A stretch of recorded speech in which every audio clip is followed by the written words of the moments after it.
Hey all, my name is Patrick Lyons, and today I'm going to talk about how I advanced from low testosterone to normal testosterone levels and how I then progressively increased it further. Basically, I want to give context behind all of this. First of all, if you haven't been to my channel before, hello, I appreciate you watching. I hope you enjoy what you're about to see, but be sure to hit that subscribe button, hit that like button, and drop a comment if anything you hear during the video you find interesting, you have questions about. Always happy to answer everything from a science-based perspective. That's what I focus on. I'm all about the science. But yeah, to give you context, I had low testosterone back in May of 2020. You might remember that this was only about 2.5 months after the start of the COVID pandemic in America. And what that meant is that one, I had been literally just sitting inside of my apartment in Seattle, and I had blackout curtains, and I wasn't being super mindful about vitamin D and everything, so I had low vitamin D levels, and vitamin D is essential in the production of testosterone. So that was one thing. But the other and probably bigger thing is that I had been in a calorie deficit sustained for 22 weeks. That is literally more than 5 months straight. This wasn't the plan, but basically because of COVID, I wasn't able to do some of the things that I had been planning on doing about 3-4 months into the year, namely a DEXA scan and photo shoots. And so because of that, I continued being in a calorie deficit for a full 22 weeks, more than 5 months. And when you are in a sustained calorie deficit for too long, it can definitely impair your testosterone production. And so my levels dropped to 240 nanograms per deciliter, and usually the cutoff for low testosterone is somewhere around 250 to 260 nanograms per deciliter. So I wasn't super low, but I was definitely low in that regard. The other thing is that because I was living on my own as an adult and running my own business and working in a corporate job, I wasn't prioritizing healthy food all of the time. I was prioritizing macros, which are excellent for body recompositional changes, but if you are consuming a majority processed, pre-made foods from the store, from the supermarket, whatever, that aren't freshly made and have, a laundry list of ingredients on the back, processed foods have directly been shown to impair your testosterone production as compared to whole food plant-based diet with the healthiest options possible. So I had all these things working against me that contributed to why I was at only 240 nanograms per deciliter of testosterone. Fast forward a full year later, June of 2021, and I had actually doubled my testosterone levels from 240 to 482 nanograms per deciliter. This put me in the normal, healthy range of testosterone, and this was for a number of reasons. One, pretty much everything that I just described, I corrected. So I moved back to Texas. I was exposed to sunlight on a very regular basis. You can tell this is natural light streaming into where I'm at in Texas. The sunlight is prolific here, proliferate, whatever the right word is. It's amazing. I love it, and I'm definitely getting sufficient vitamin D, and I'm supplementing just as a precautionary measure. Also, by June of 2021, I was in a calorie deficit again because I was cutting for a vacation. I wanted to look my best, but it was for nowhere nearly as long, and it wasn't for as great of a calorie deficit, meaning I wasn't losing as much weight as quickly. Furthermore, and I didn't mention this or allude to this previously, but as you might remember, in May of 2020, gyms were closed, which means that I was forced to do at-home workouts for resistance training. And this means I wasn't able to push nearly as much weight and likely wasn't able to stimulate as many muscle fibers. I was definitely doing my very best, and I was still maintaining, if not progressing in my fitness, but nowhere nearly as quickly or as reliably as I could in a normal gym environment. So once I moved back to Texas in August of 2020, from that point forward, I had access to a full-scale gym with barbells, dumbbells, machines, the whole gamut, and was definitely able to stimulate as many muscle fibers as possible with every workout to a fatiguing point.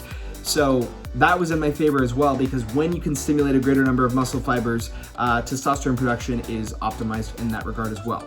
So I had vitamin D, I had less of a calorie deficit, I had sustained consistent workouts with resistance training in a gym, stimulating as many muscle fibers as possible. All of these things were working in my favor. And not only that, I was a heck of a lot less stressed. Living in Texas, I've been so much happier. The remote work world here has felt more free for me. compared to more restricted in Seattle, where I was just, pretty much all alone. So when you add all those things up together, it meant that I was in a much better spot for testosterone optimization.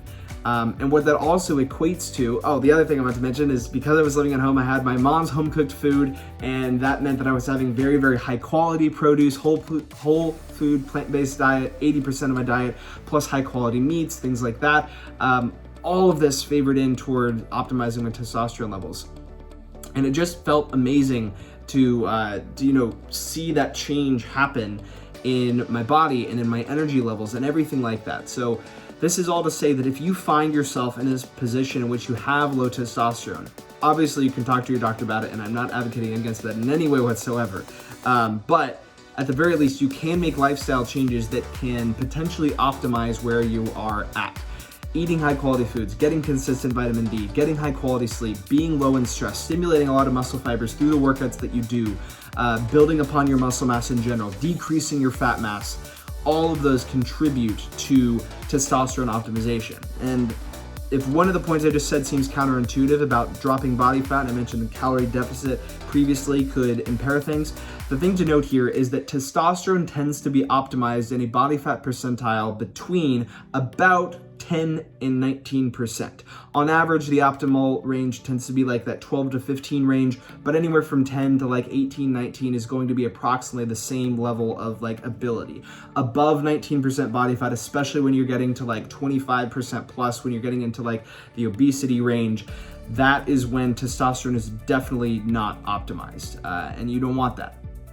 And so getting to a healthier standpoint in general will absolutely help with your testosterone. And then of course, if you can change your lean body composition to where you have more muscle mass, that will only help you further. And then it just kind of perpetuates itself, where like you're stimulating more muscle fibers in your workouts, you're being less stressed, you're getting more sleep, you're eating higher quality foods, and you're dropping body fat.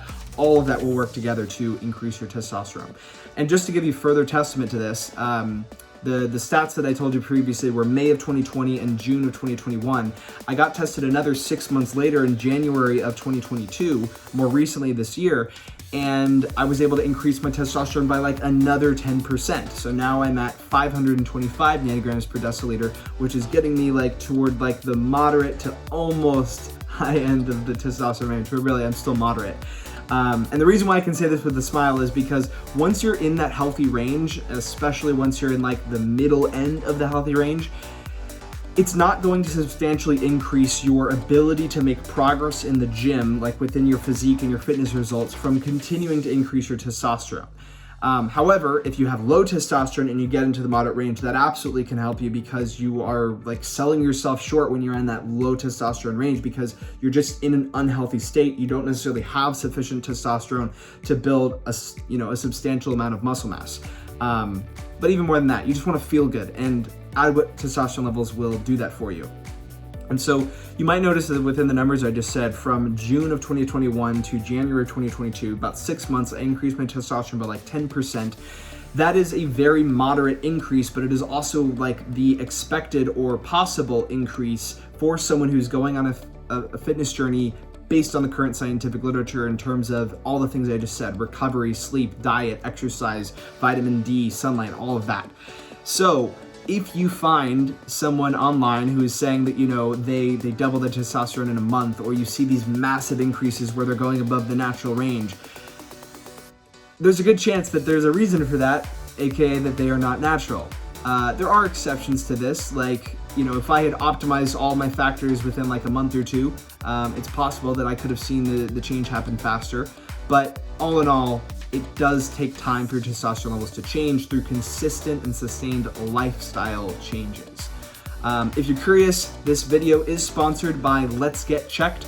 Let's Get Checked is how I was able to know the numbers behind all of my testosterone readings across all those various data points. I highly recommend Let's Get Checked. It is a service, an at-home blood test service, where you just basically prick your finger. It tests your testosterone levels and any other metrics that you choose to purchase tests for. And it's just been such an empowering thing to know what my levels are and to be able to track it over time to see what the effect of my actions are on my testosterone levels. So if you're looking to get your testosterone levels checked, I highly recommend check the link in the description. You can use my discount code for a discount on your first purchase, and it definitely helps me out, full disclosure. So thank you, Let's Get Checked, for sponsoring this video. And yeah, that covers everything I wanted to say. I'm feeling great with the testosterone levels where they're at, and I can't wait to keep tracking it over time. If you have any questions about any of the testosterone topics that I covered today, please drop me a comment or shoot me a message on Instagram. Happy to answer questions. Otherwise, get your first test through Let's Get Checked. You won't regret it. It's just so cool being able to see like where your levels are at compared to like what the healthy metrics are, and if you are potentially holding yourself back in terms of progress, or if you're in a good spot already. Otherwise, thank you so much for watching the video. Be sure to subscribe if you haven't already, and I'll see you guys next time. Peace.